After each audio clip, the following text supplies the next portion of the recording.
ఏదైతే జగన్మోహన్ రెడ్డి గారు ఉన్నారో ఆయన అసెంబ్లీకి వచ్చి అసెంబ్లీలో అడిగితే సమాధానం చెప్తూనే ఉన్నారు. మీరు ఉండకుండా వెళ్ళిపోతున్నారని చెప్తున్నారు మళ్ళీ. అవునండి. జగన్మోహన్ రెడ్డి గారు కూడా బయటకు వచ్చి ప్రెస్ మీట్లు పెడుతున్నారు.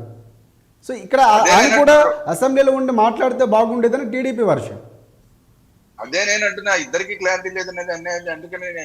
Yes. అందుకనే ఇప్పుడు జగన్మోహన్ రెడ్డి గారు ఏమో అసెంబ్లీకి రాడు, మీరు ఎన్ని మొత్తుకున్నా రాడు. మీరు ఏదో అదేదో పోస్ట్ ఏదో ఇస్తే తప్ప రాడు, ప్రతిపక్ష నాయకుడి హోదా ఇస్తే తప్ప రాడు. ఓకే. ఆయన అంతే, నేను రానని చెప్పేస్తున్నాడు.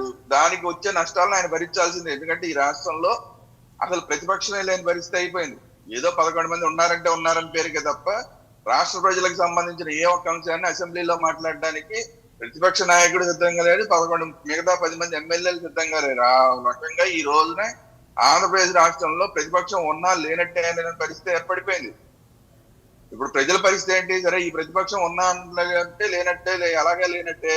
వీళ్ళకి అధికారం ఇస్తేనే అసెంబ్లీకి వస్తారు తప్ప లేకపోతే రారు అనేది క్లారిటీ వచ్చేసింది.